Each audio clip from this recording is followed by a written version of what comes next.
ating inaantay! Ang pinakamatapang na babae sa Republika ng Pilipinas! Salubogin po natin ng masigabong balakbakan!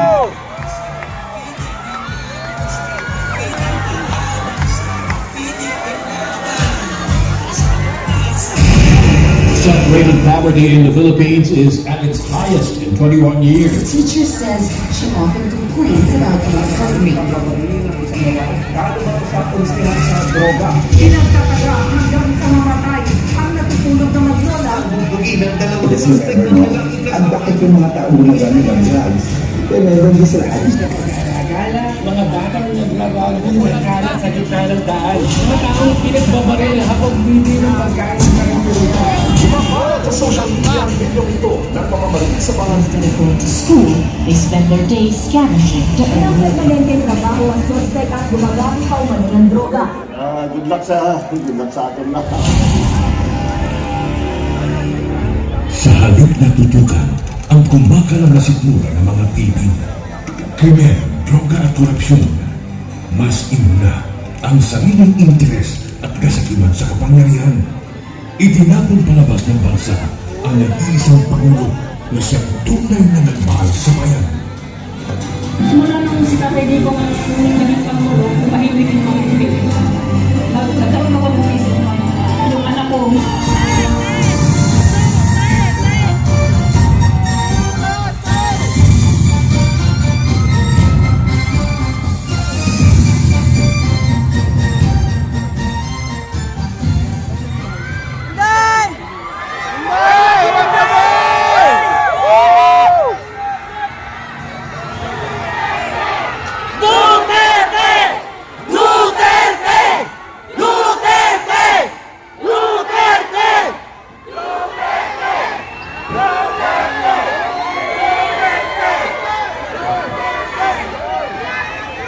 Mga kababayan, Assalamualaikum warahmatullahi wabarakatuh. Madayaw, umayong gabi kaninyong tanan. Magandang gabi sa inyong lahat. Una na sa lahat, ialay natin ang pasasalamat sa Diyos para sa araw na ito. Pangalawang pagpapasalamat ay sa inyong lahat na nasa ilalim ng ulan, gutom, walang ayuda, naipit sa traffic, hindi pumasok sa trabaho. Ngunit ibinigay ninyo ang panahon para sa aming lahat ngayong gabi. Maraming salamat sa inyo. Ang susunod na pagpapasalamat ay sa PDP dahil binigyan nila ako ng pagkakataon sa rally nila ngayon. Maraming salamat sa inyo. Ang sunod na pagpapasalamat ay mula kay Pangulong Rodrigo Duterte. Sa inyong pagmamahal, sa inyong patuloy na suporta at pagdarasal na siya ay maibalik dito sa ating bayan. Maraming salamat. Ang susunod na pagpapasalamat ay mula sa akin, sa patuloy ninyo na suporta sa akin at sa aking mga kasamahan sa opisina ng Pangalawang Pangulo. Maraming salamat. At ang huling pagpapasalamat ay mula sa aming pamilya. Dako kayo ang amuang utang ang kabubuton kaninyong tanan sa oportunidad na ginahatag ninyong kanamo na makaserbisyo sa ato ang nasod. Daghang salamat. Ang pwesto na kinatatayuan ko ay hindi para sa akin. Ito ay para sa Pangulong Rodrigo Duterte. Pero tinawag ako ng tadhana dahil kinidnap ang tatay nating lahat.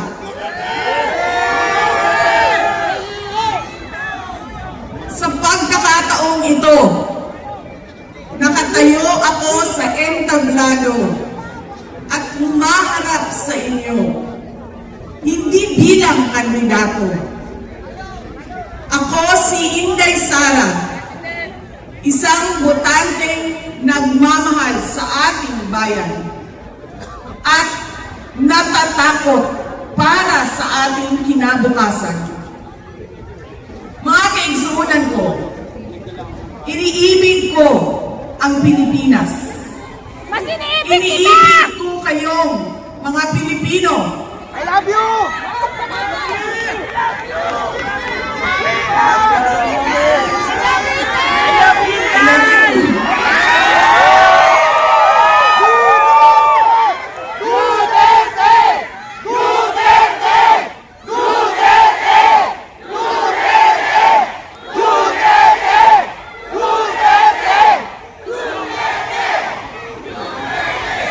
This election will decide the future of our country.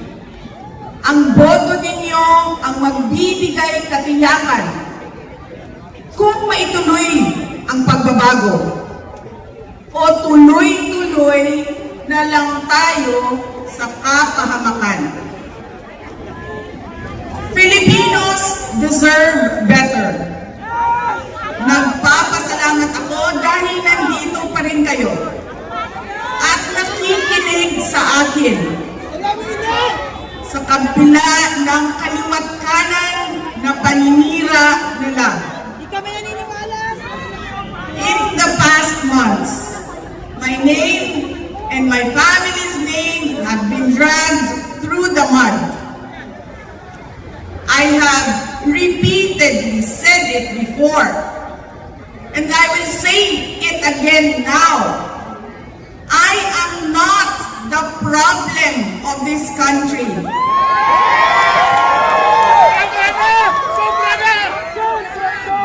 Hindi ako ang problema ng Pilipinas. Marcos! Marcos!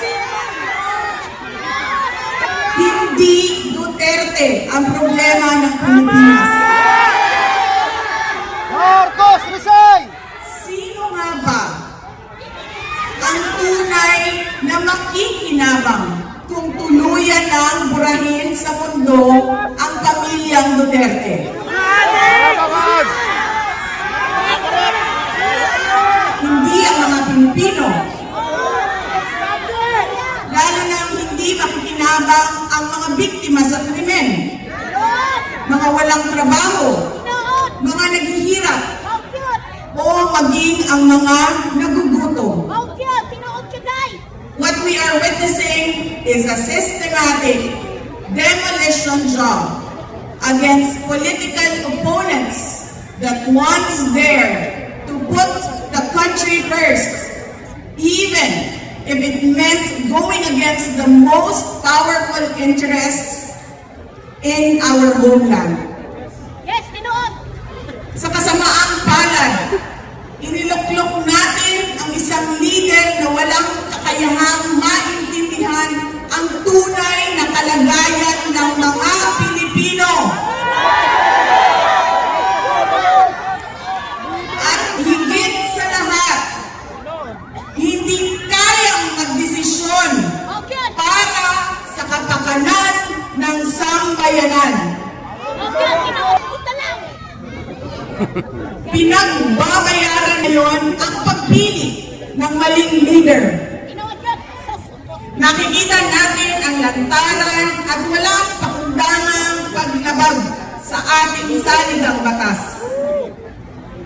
Pinamumunuan din tayo ngayon ng isang taong patuloy pa rin tumatanggi, sumailalim sa isang pampublikong hair follicle drug test.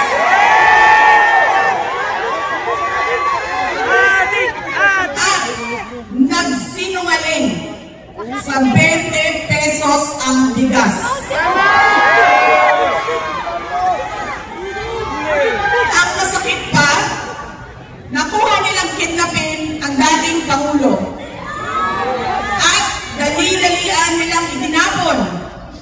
sa ibang bansa upang litisin ng mga dayuhan. Ngunit, higit pa sa mga kabiluang ito ay isang mas malalim na pambabastos at panghihinsulto sa ating mga Pilipino. Iniinsulto nila tayo sa paggamit ng ayuda upang bilhin ang boto ng mga tao. Ang ayuda ay hindi naman likas na masama. Sa katunayan, marami ang natulungan ito noong panahon ng pandemya. Ngunit, kapag ginamit ito para manipulahin kayo at pagsamantalahan ang inyong kahirapan upang manatili sila sa kapangyarihan, nagiging sandata ito ng pang-aabuso. Again, Filipinos deserve better.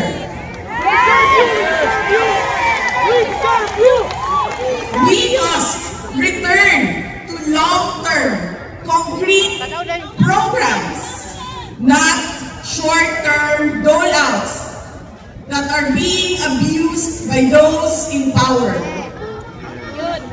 Ang kailangan ng Pilipino ay isang mabisang food security program.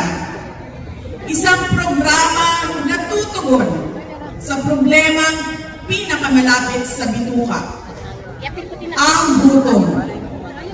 Ang kailangan ng Pilipino ay isang modernong hybrid education system na nakasandal sa pagtuturo ng disiplina at pagmamahal sa bayan. Ang kailangan ng Pilipino ay isang tunay na universal healthcare system na tutugon araw-araw sa lahat ng health centers at hospitals at hindi lamang sa mga supporters ng politiko. Ang kailangan ng Pilipino ay matibay na infrastruktura. Let us build into the future. Ang kailangan ng Pilipino ay oportunidad sa hanap buhay at trabaho dito sa loob ng ating bayan. Masakit sa kalooban nating lahat ang kalagayan ng maraming nating OFWs na malayo sa kanilang mga mahal sa buhay. At higit sa lahat, ang kailangan ng Pilipino ay peace and order. Kailangan nating ganap na buksain ang kriminalidad, illegal na droga, terorismo, at insurgency sa pamamagitan ng makatotohanang non-partisan Philippine National Police na suportado ng ating sandatahang lakas. Kinahanglan undahon nato ang batasan sa pagpili sa mga kandidato nga gikan sa political dynasty. Kining mga sikat nga apelido nga magsayaw-sayaw ra o magkanta sa atubangan. Igo ra magpakatok. Undahon ang mga party list na gipanag-iya sa mga dato. Undahon ang mali na pagpili sa atong mga opisyales. Undahon ang budol o pagpamakak. Kailangan natin mag-vote straight sa mga taong magtutuloy ng nasimulan ni Pangulong Duterte. Idiretso natin ang boto. Number 38, Rodante Marcoleta. Number 10, Jimmy Bondo. Number 56 sa balota, Attorney Vic Rodriguez. Number 22, Bato de la Rosa.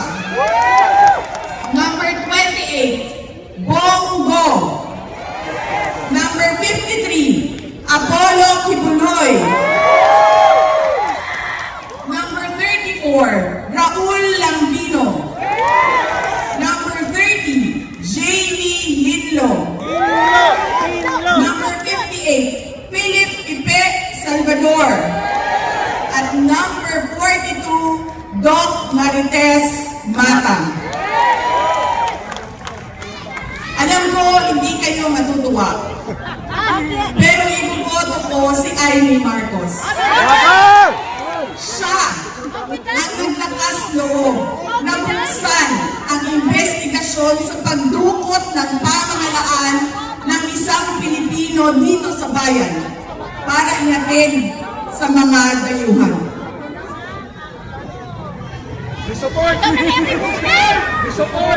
Ibuboto ko rin si Camille Villar dahil sa kanyang karanasan bilang mambabatas sa House of Representatives na makakatulong sa isang tunay na pagbabago sa Senado. Hindi ako mapapagod na sabihin ito. We Filipinos deserve better. Tunay na kapayapaan at kaunlaran na hindi lamang para sa iilang politiko at mayayaman. Kaya sa May 12, kailangan nating maging mapagmatyak. May mga ulat at bulong-bulungan na may mga kumikilos na sa iba't ibang parte ng ating bansa. Mga babala na maaaring nagsisimula na ang malawakang layaan sa halalan ng alyansa. Ang Binoong Alyansa ay isang mapanganib na pagsasanib puwersa ng isang administrasyong walang kakayahan, mga elitistang liberal, at mga tinaguriang makabayan na ang tunay na hangarin ay manatiling mahirap ang taong bayan. Isang alyansa na handang ibalik tayo sa kadiliman ng narco-politics, sa bangungot ng Typhoon Yolanda, kung saan ang mga Pilipino ay iniwan sa ulan, sa gutom, at sa kawalang malasakit. Ito ang alyansang muli nais nating alipinin gamit ang kahirapan, kasinungalingan, at kapangyarihan. Sa May 12, bumoto tayo ng may buong dangal. Bumoto tayo ng may tapang. Let us show the world that no amount of vote buying or cheating can suppress the fury burning in our hearts. Time and again, you have heard me say, God save the Philippines. Ngayong Lunes, bumoto tayo ng diretso. And let us all save the Philippines. Ako si Inday Sara Duterte. Isang botante. Syukran.